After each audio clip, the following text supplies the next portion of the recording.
All right. Thanks again, everybody, for taking time out of your afternoon, tuning in here. Just want to remind everybody that these sessions are recorded. So if you go to youtube.com, search My Race Pass, you will be able to see the recording of this by tomorrow, as well as all of the previous sessions that we've done over the past couple of weeks. If you do have any questions on anything that you've seen, if you're watching on Google Meet, just put it right in the chat, and we can try to circle back and answer those questions as we see them. If you're watching on Facebook, put them in the comments, and we'll have somebody circle back there as well. If you continue to have questions moving forward, there's a couple of avenues in which you can reach out. You can find us via email, support@myracepass.com. That's support@myracepass.com. You can also go to our help center, mrphelp.com. We have articles on everything in My Race Pass, as well as videos with most of those articles as well, of a shorter duration to kind of help you through whatever topic you find. So mrphelp.com, My Race Pass search on YouTube, and then you can also email us support@myracepass.com as well for assistance. Today, we're going to talk about race management, right? So on Monday, we talked kind of getting started, season management, fantasy racing reports, those types of things. Today, we're really going to focus on what a race night looks like, from your setup to your entries, lineups, results, points, payouts, connecting all of your entries and lineups to orbits or to Westhold, depending on what you're using, Race Manager, MyLaps. And then also we'll look at the 1099 report at the end as well. So kind of going through a race night here is what we're looking at. So I'm going to start with going to race management. And when you go to race management, you'll notice at the top of the screen, it'll automatically default to the next available date on your schedule chronologically. I've created an event on the 23rd on Saturday. That's the event we're going to use here for this today. You can use that filter to look at previous events. You can look at future events as well, but it'll always default to the next event chronologically from where you're at. The first tab that you come to is the setup tab. And in setup, you're really looking at just a few things. There's really only a few things here. First, the pill draw options. And this is all per class, right? So I can change all of this on a per class basis. But in the pill draw, you can tell the program how you want to handle the pill draw, whether that's no pill draw, auto draw options, either when you find a driver, before you find a driver, or after they're in the entry list. There's also some manual entry options, either at check-in or after they're in the entry list already as well. So pretty straightforward stuff there, right? Just how do you handle the pill draw? There's also a max and rebase pill option here as well. Max pill is what it sounds like, right? The highest that your pill range will go from 1 to whatever you have in there. The rebase pill, though, will replace the 1. Think of it that way, right? So a lot of tracks will have everybody pill draw in when they register or when they enter the event, and then there will be this option for rebase pill. Folks will draw a poker chip in the pit meeting for what the new number 1 pill is going to be. Let's say you draw a 26, type a 26 into rebase pill. That will make 26 the new 1 basically, and then everything after that will go through the series sequentially. But that's basically the new low number. The transponder options off to the right will show you really what you would expect to, right? Either no transponders or we're using transponders. And if we're using transponders, do you allow rentals or not? So pretty straightforward stuff there. There's also a required registration option here as well. And it works as like a license or a membership check. So you can use this drop down to select the registration that's required. And then when you enter a driver into the entry list, it'll give you, if they have not registered, it'll give you an error. It'll say you either have to allow them to compete with a temporary license or that they don't have a license, one of the two. And then when you're applying points and pay at the end of the night for either one, let's say only drivers who have a license, who have a membership, who have registered are eligible to receive points. That's where this required registration field would come in. You could only apply points to those registered drivers. I see a lot more series using that than I do individual tracks. And I know that there is a required registration option in place for a number of our sanctioning bodies, USRA, WSOTA, things like that, Crate Racing USA. But that's a required registration option that is available for you if you want to make sure that your drivers have a membership or a license in order to receive points at the end of the night. there's really not much more to this setup screen. When you change your settings, you have the option to save them as defaults and save. So really for each class, you'd set it how you would want it to be, mark it as default and save, and then you really won't have to look at the screen much more after that. Entries then is the next option here. Entries is the process of putting the driver into the entry list. Want to make sure that the naming convention here is clear. Some tracks call this registration. Some tracks call this entries or back gate or whatever. I just want to make sure that the naming in My Race Pass is clear. In My Race Pass, registration is in season management. It's before the season or before the event, gathering the in the process of putting a driver into the entry list at the back gate is called entries. So registration, season management, entries is race night stuff. There's two ways to find a driver here. First, you can use the list on the left-hand side of the screen to sort through your competitors. And your competitors basically amounts to people who have raced with you before or registered with you in this class. I already had 2 entries in here from a previous training, so I've already got 2 drivers in here. But this is really simple, right? And you can filter this list by car number. So filter that however you want, and then click on the name of the driver here to put him in the entry list. There's also a search option at the top of the screen. You can use the search. It's just a string of text, right? Type in the driver's name, and here come the results. Every driver who's ever raced at any track that uses My Race Pass will already have a profile. So creating a new profile should be fairly rare, right? Unless you're on an island and brand new to My Race Pass or something like that, or have a rookie driver who has never raced before. Most of your drivers should already exist within the program. Every driver who's ever raced at any track that uses My Race Pass will already have a driver profile. Now, in the search, there is an option to create new. So if you find a situation where you have to create a new driver, you can type first name, last name, city, and state to create a new driver that way. And if you are using the search and you find a driver that has more than one profile, like they're obviously duplicate profiles, send that to me and I can merge them together. Send it to support@myracepass.com. Another way to find a driver is the barcode option at the top of the screen. A lot of our sanctioning bodies and many tracks and series will have MRP cards, hard cards we call them. And if you want those, we can definitely send them to you. But basically, you scan it and hand it to the driver to house all of the driver information. And then when a driver shows up at the back gate, you can just use a barcode scanner to scan the barcode on their hard card. Click in the box, scan the barcode, and that will put them in the entry list that way as well. So if you are interested in something like that, let us know. We can send you the cards. They don't have any cost to them for you, and we can get you started that way. But however you find a driver, whether it's the left-hand side list, the scan code, or searching, this is the screen that comes up. It's important to highlight the defaults here, and I will do that as we go through the screen. But this is the information that we need to put somebody to an entry list. First thing that we need is the pill draw number, right? So I drew it, or I had it set to auto draw, so it automatically drew me a number. That box is grayed out. I can't edit that number. So my pill draw number is a 65 in this case. Second thing in here is car number, just what it sounds like, the number on the side of the car. Program won't allow duplicate car numbers on a per class basis.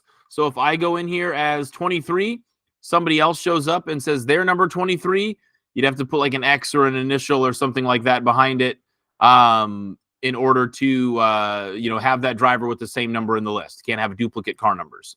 Owner information is next here. Owner information comes up in 2 instances. One, if you do owner points, if you have an owner points tally, which is rare, but there are tracks that still do it, then every driver in your entry list needs to have an owner listed. So that way owner points, tally correctly for every position. Everybody needs an owner in that case. If you're not doing owner points, then the only time that the car owner information will matter for you is if someone other than the driver is getting paid that night. Right, so somebody other than the driver gets paid, put that person's name here in the owner field. If I click the search next to owner, it brings up a list of all of the owners that driver has ever raced for. You can also search through the entire database of owners. If I ever raced for Tony Stewart, I could type Tony Stewart Racing. There's my car owner options. Those types of things are there as well. Remember, Car number can be default. Owner information can be default. So if it's going to be the same thing every time, mark the default checkbox before you save. Alternate payee is in here as well. And this is a really rarely used feature, and it comes up in a very specific circumstance. And that is if you're doing owner points. So for points purposes, somebody has to be listed there as an owner, but then it's actually a different person that gets the payouts. So like a third party, then alternate payee would come into play. So rare circumstance that it's used, but it is available for a select few networks who need it. So if you've got driver and you've got owner for driver points and owner points, and then a third different person is actually the payee, that's where alternate payee would come up. Most of you will not see that right away unless you ask for it. Transponder number is listed here as well. Transponder number is really the fourth thing that we need to put somebody to an entry list. Is what it sounds like, right? We click in the box, it brings up a list of all the previous transponders that they'd used. If it's their own, mark it as the default. If it's not their own and they're renting from you, mark the transponder rented box. We have a transponder report that will show you everyone who rented a transponder, so you can run that at the end of the night and see, who you have to chase down, basically. And that's really everything that we need to put somebody to an entry list. Pill number, car number, owner if it applies, and transponder number. And that's what we need. There are other things in here that I'll show you, really three that I'll highlight. One being lineup override. Lineup override is if you have a driver who needs to start in the back, either for the heat races or for all races. So whether that's a rookie driver or somebody shaking down a new car or whatever the reason, that you can use lineup override to push them to the back. The competitor information off to the left, right? Their age, if their profile is claimed, address on file, and has all forms. You can toggle the has all forms field through registration, but otherwise it'll just notify you if you have the information that you need. And then confirm memberships here as well. We'll just show you if they've registered or not. It's not the same thing as a license check. It's just showing you if they've registered, but I can go ahead and add. And that's how you put a driver into the entry list. Pretty straightforward there. So, I mean, literally it's click, verify, okay, your pill number is 14, 01 still your car number. This still going to be the owner. Transponder number still 1003. Yes, okay, we'll add. So it gets to be pretty quick. If you use the defaults correctly, you can start to add drivers to your entry list fairly quickly. The entry list data that is here will also be exported into your timing system, whether that's Orbitz or Westhold. I'm going to create lineups so I can send all of those things over at once before I send them over.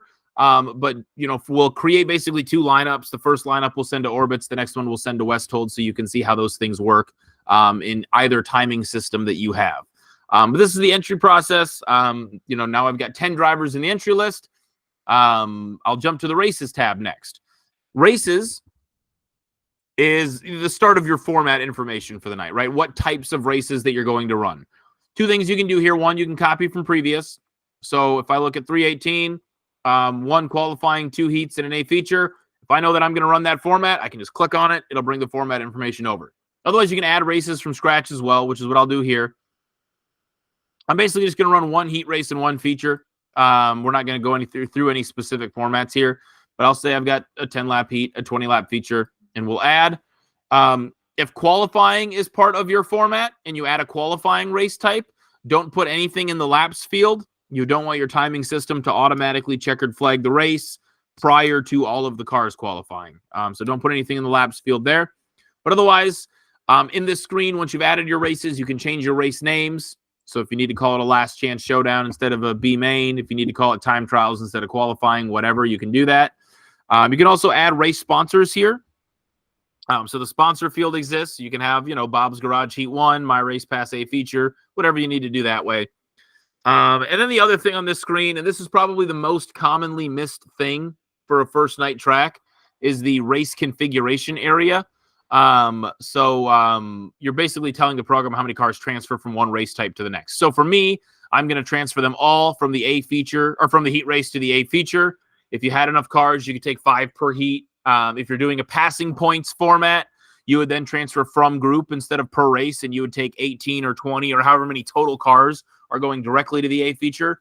And everybody else to a B, whatever else you needed to do that way. But I'm going to go per race, all to the A feature, and we'll call that good. Now lineups.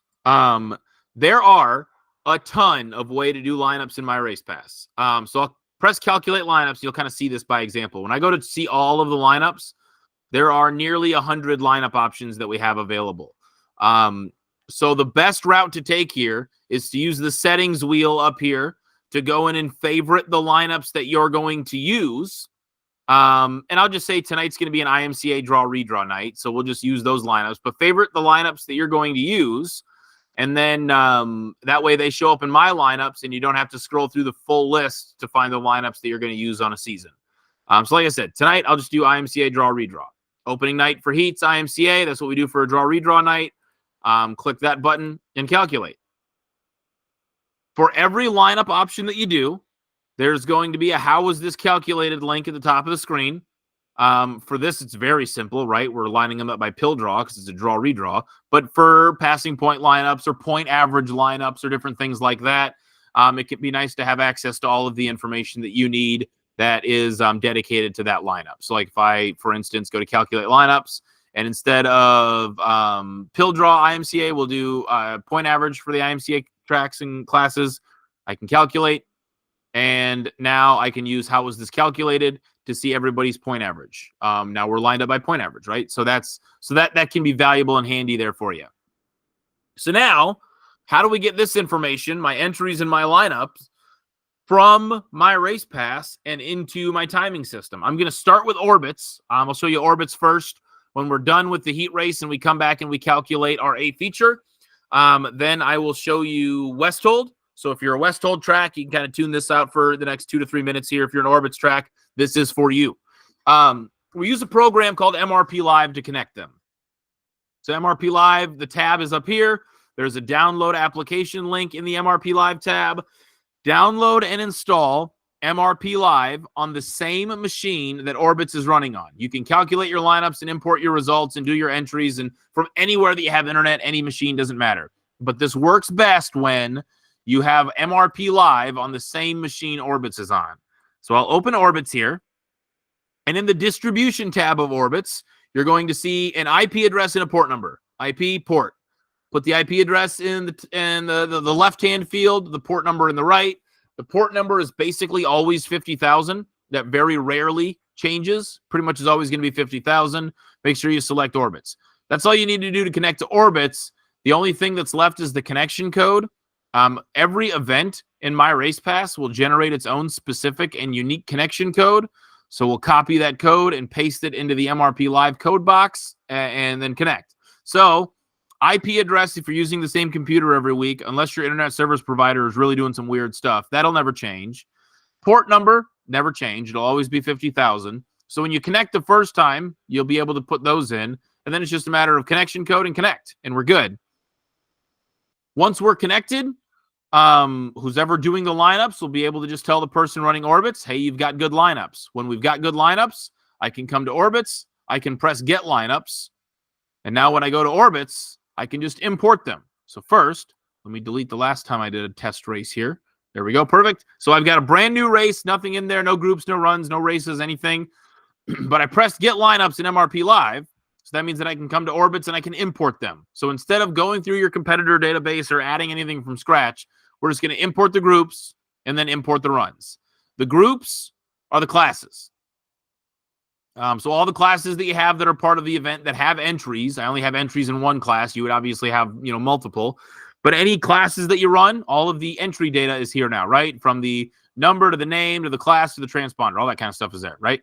So now that I've got the groups in here, I can import the runs next, which are the races, are the lineups. So I can import the runs and finish. And now I've got Heat 1 here ready to be timed. So that's all it comes down to in Orbits, right? We calculate our lineups in my race pass. We use MRP Live to press Get Lineups, and then we import the lineups. You can import the runs or the groups, at any time. You can really do that whenever. But every time you've got new lineups, you want to import the runs again. So that's kind of what we're looking at there for the process. So let me time this, which means that we get to open up our wonderful track simulator that Orbits provides. So I'll purple and green. And then I'll start the race, and here we go. A couple of other things I want to show you while we're just getting laps in here. A couple of tools that my race pass has to offer. First, Under the tools option, there is a lineup monitor. This is an automatically refreshing screen. Every 30 or so seconds, it refreshes automatically. And every lineup that you've got created will show here.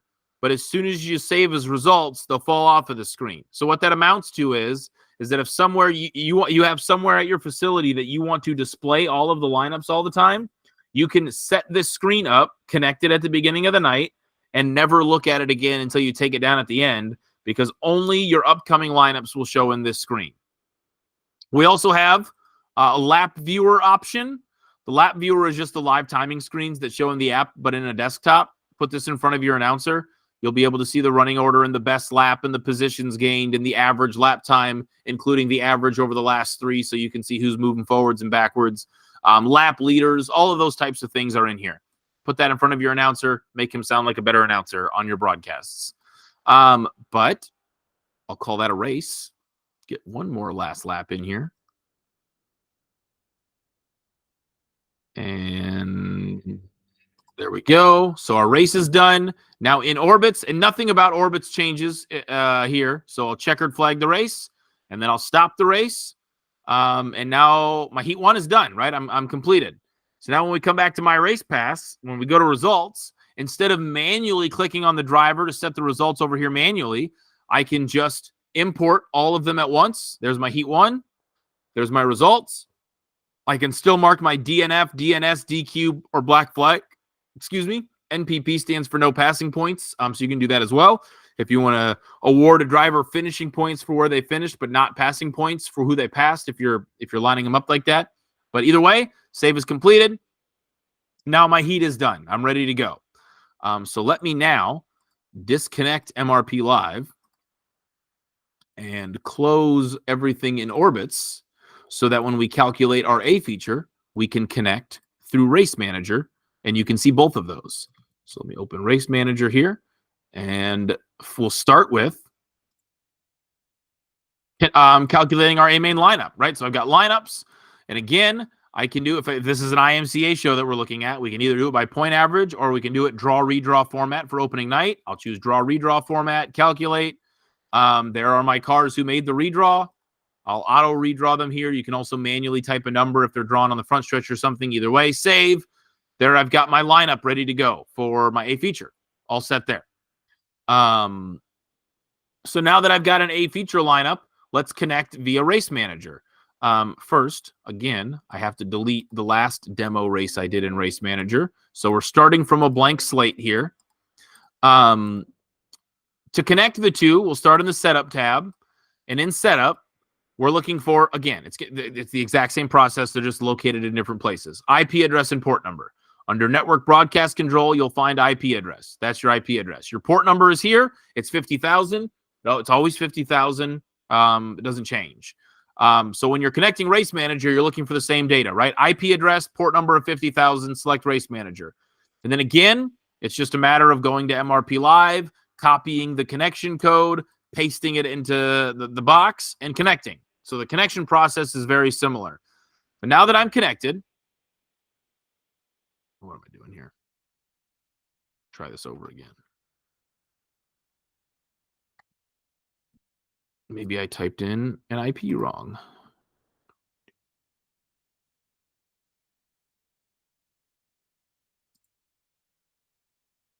Aha, that's what it was.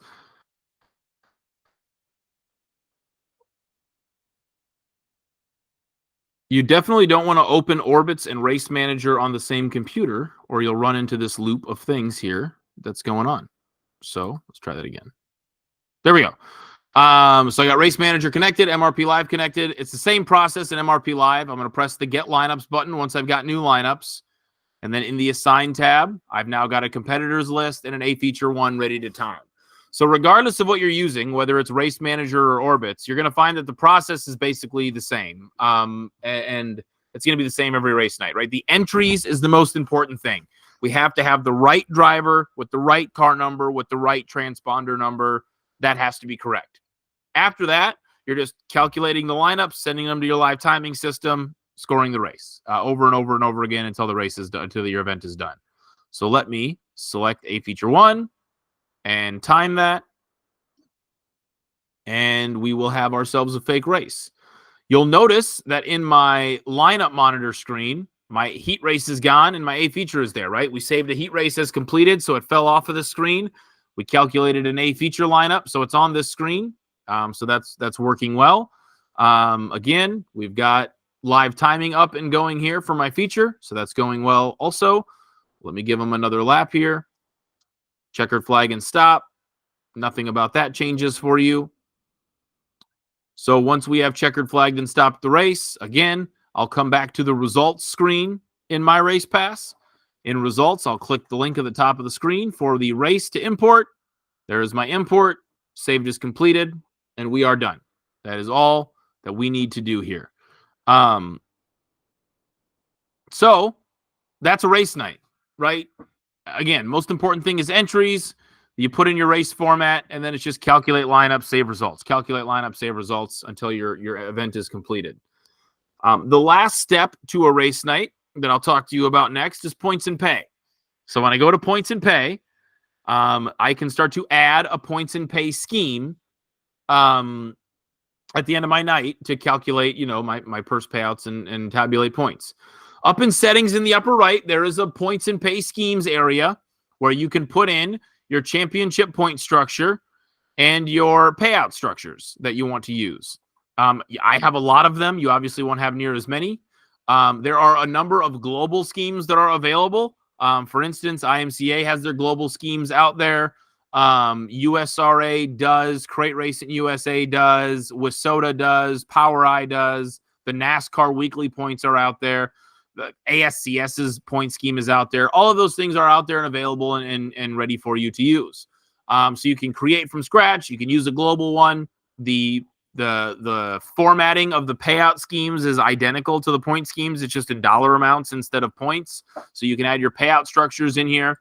So when I get to the end of a race night, instead of one by one giving everybody the correct amount of points, I can just add a scheme. We'll say that today we're using an IMCA scheme. And then we'll do our sprint car pay scheme and go. This is also where you can apply your points to either competitors or owners or both or teams or whatever. But either way, I'll add. And once I have added, my points and pay are calculated and done. 40 points to win, down by 1. That's the IMCA scheme. You can still make adjustments to this if needed. If you want to, dock somebody 10 points for rough driving or give somebody a $50 bonus for being the hard charger, you can make adjustments if needed for every race type that you run. I could even add, let's say, you got $100 for being a heat race winner. Perfect. $100 to win a heat. I clicked a feature and did that, but same general idea. Get out of there. Heat 1, $100 to win a heat. Perfect. Save. You can make any adjustments that you want to. Once those adjustments are good, though, your points will be updated on your website. If you have a website through My Race Pass within about 20 minutes, your points on the app will be updated within about 20 to 30 minutes. And then I can press the Create Payments button at the bottom of the screen to push this data into our 1099 report and also push it to the Payouts tab of Season Management that on Monday I said we'd come back to. Well, here it is. You can do a couple of things from the screen. One, you can print checks. As long as you've got the check layout and the printer, you can put in the starting check number here, route the checks through that printer, whatever order you want them to print, you can select, and you can create checks. Boom. Now my checks are printed. I can print up here, sign the checks as they come out of the printer, and your purse payouts are all set. There's also a report that I like to run for drivers signing for their checks. If the payee is a car owner, then the driver's name is listed in parentheses. It gives you the amount that they were owed, the check number, and I just have them sign in the white space. And that way I know who's claimed their money and who has not. You can also print mailing labels from this screen. If you have all of their address information, which you get that by doing a registration. But if you have their address information, you can print mailing labels. You can also export this information to QuickBooks if you use QuickBooks to track your financials. But from there, you can shut the lights off and go home. That's pretty much a race night. We've done our everything from our entries to our lineups to our results. We've handed the checks to the drivers. We're all set there. The last thing that I'll show you here in this payout screen is that 1099 report. Talked about this a little bit on Monday, but this 1099 report tallies all of the payouts that have been applied to each owner or driver throughout the course of the year. You can toggle that if you want it to be showing only $600 and up for tax purposes or all payees. You can export this into a PDF or into Excel.